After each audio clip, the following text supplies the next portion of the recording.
So I ran across this article yesterday, actually last night, and want to do a quick video about it.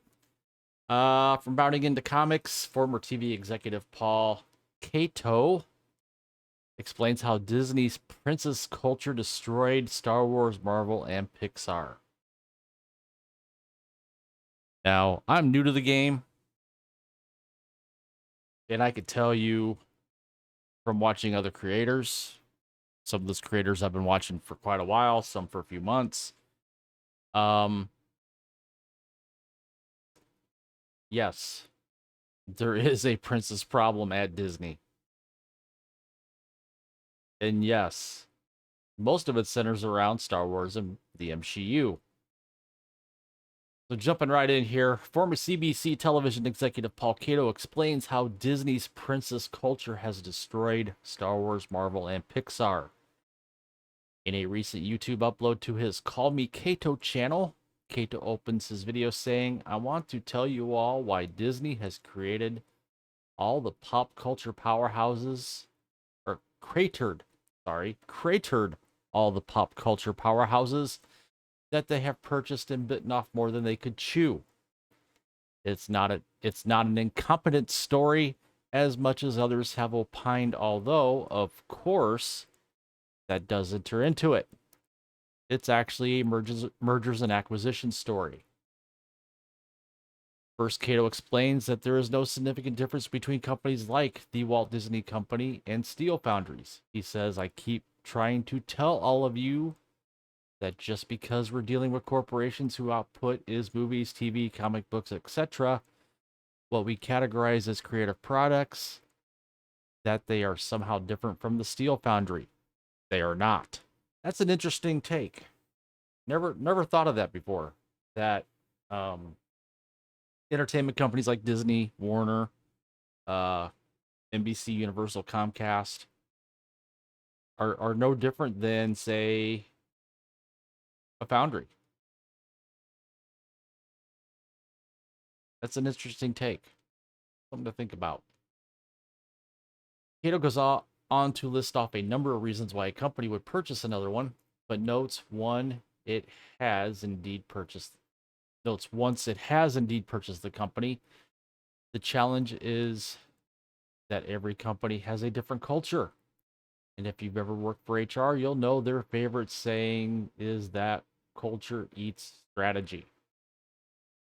Internally, you could recognize major problems, and the existing corporate culture will defeat any of your attempts to change things for the better. Cato then asks, so how much worse does that get when trying to incorporate the foreign organisms you've just bought? He then turns his attention to Disney. And in the case of Disney, management rightfully recognized that while their princess brand was very successful, it could only get them so far. So let's buy some boy brands. However, he notes the princess culture of Disney could not leave the boy cultures of Star Wars and Marvel alone. The force was female, we found out. Shifting his attention specifically to Star Wars and Lucasfilm president Kathleen Kennedy, Cato notes many of you might argue that Kathleen the usurper Kennedy came as part of the Lucasfilm package. George installed her himself, but I'm going to put it to you that it would not have mattered if Michael Bay was in charge. The culture crabgrass at Disney would have overtaken the Lucasfilm backyard eventually. From Disney's perspective, it was a blessing that Kennedy was already politically aligned and hell bent on destroying her boss's legacy. What luck, he asserted. Yeah, and she's done a pretty good job of it too. I've said this in my videos, others have said this. Star Wars is dead. It doesn't matter what they put out. Right now, it's crap. And it's all because of Kathleen Kennedy. He went on to point to The Force Awakens. And you just have to look at the output of Disney's acquisitions. Daisy Ridley was a charming Rey Palpatine, but as others have noted, she was clearly the bestest ever, not requiring even a semblance of the hero's journey. The ignominious ending of Han Solo. Not even a break for a tissue.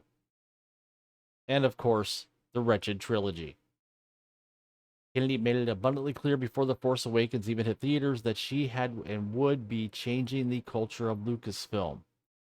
During an appearance at Fortune magazine's Most Powerful Women Summit, Kennedy proclaimed, I think the interesting path we've had in this conversation that took place around consumer products, because there were a lot of companies that were in place who frankly didn't initially feel that Star Wars was for girls. And she couldn't have been farther from the truth. Star Wars is a product that both men and women of my generation and even the generation during the prequel trilogy enjoyed. She continued, and when you have a company situation where between Lucasfilm and Disney, we were all looking at the situation saying, no, with Star Wars, we have to change this. We have to make sure that we create products that are, in a sense, appealing to both boys and girls. What's wrong with that? What's wrong with that is you interject your own personal beliefs into what you think Star Wars should be instead of the basic tenement of Star Wars, which was it was a space opera. It was an excellent story. And you got away from telling a story and you interjected your personal beliefs into that. Kennedy would later detail the fact that the company was bought by the Walt Disney Company has been amazing because they very much support the fact that we are trying to grow in the workforce a number of women in executive positions and in all positions inside the company. And with the movies that we are making and with the protagonists that we are putting in the stories, so I get a huge amount of support with that, she continued.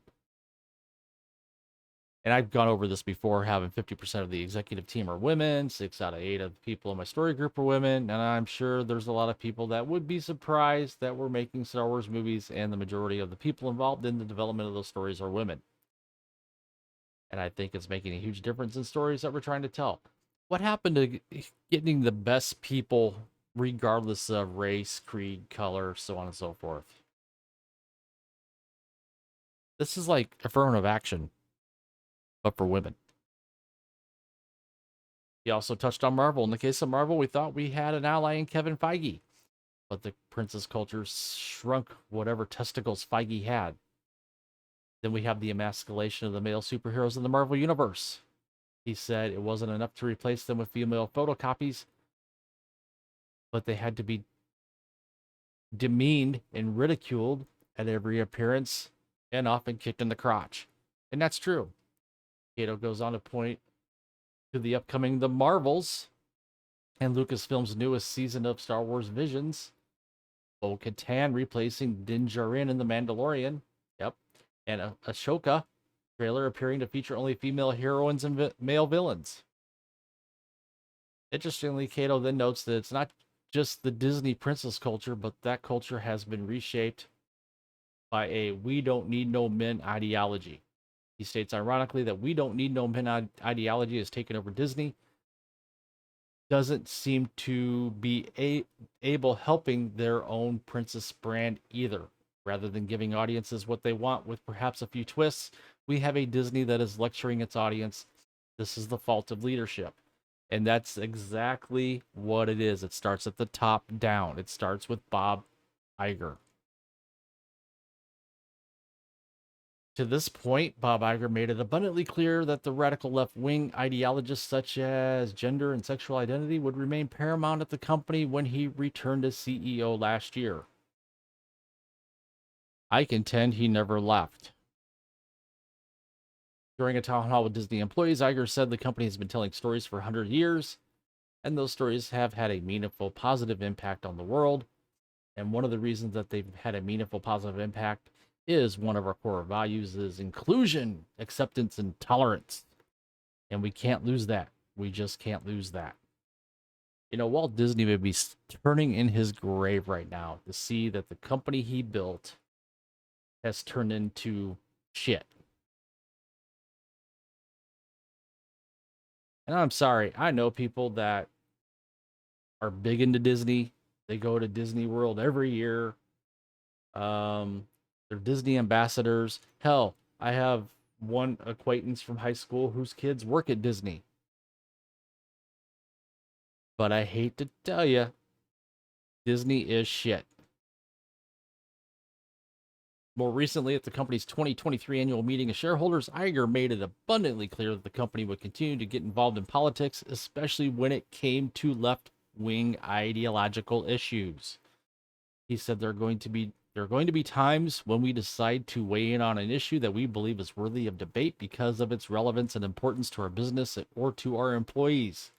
And there are times when I actually believe we shouldn't. And this goes on to the whole back and forth he had with Ron DeSantis over the incorrectly titled "Don't Say Gay" legislation. Iger would go on to compare grooming young children into sexual identity and gender identity ideology to the Holocaust and the Civil Rights era. And I think if you look back for decades, corporate America has expressed themselves on numerous issues of both right and wrong, and our country, I think, is better off for that. He continued, and this was evident during the Civil Rights era, as I recall as a child, when a lot of companies weighed in on injustices that they saw in America. It was certainly true during World War II, when those that stood in silence, in some ways, still carry the stain of indifference. So as long as I'm in the job, I'm going to continue to be guided by a sense of decency and respect and trust our instincts. That when we do weigh in, we weigh in because the issue is truly relevant to our business and to the people that work for us, he concluded. Now, next up is Pixar. And Pixar was basically purchased because of its, well, as it says here, tech and talent, and John Lasseter. But once again, Disney culture could not stand an outlier like Lasseter, who did not work the way Disney culture demanded, primarily because he was demanding, and the drive-by shooting style of passive-aggressive management at Disney did not mesh well with Lasseter's straight-from-the-hip style, so he had to go. Voila. We have seen a continual decline in Pixar quality and innovation ever since. Coincidence? I suggest you do the autopsy on Disney yourselves, he suggests. Finally, Chato also asserts that Disney stretched itself too thin with its acquisitions of Lucasfilm, Marvel, Pixar, and more recently, Fox. I think Disney has been overwhelmed by trying to take complete control of Lucasfilm, Marvel, Pixar, and recently Fox. They have no strategy, it seems. They've lost their corporate identity. They have no idea what Disney stands for anymore. Do you? It's a diluted mess. And in the near term, that will be its biggest challenge to fix that. And it's not going to fix that. As long as you have people like Bob Iger, Kathleen Kennedy, Kevin Feige in positions of power in a corporation like Disney, it's not going to change. In fact, it's going to get worse. And it's probably going to get to the point where Disney will probably be on the brink of collapse before something happens and something changes.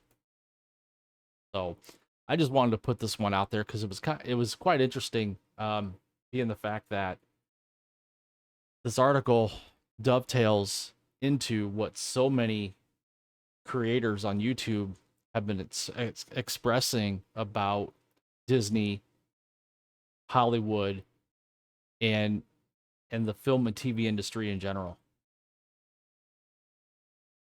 So,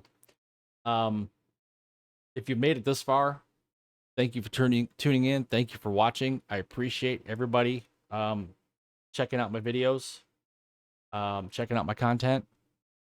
So please like this video, share, subscribe, hit the notification bell to get notified when I upload content.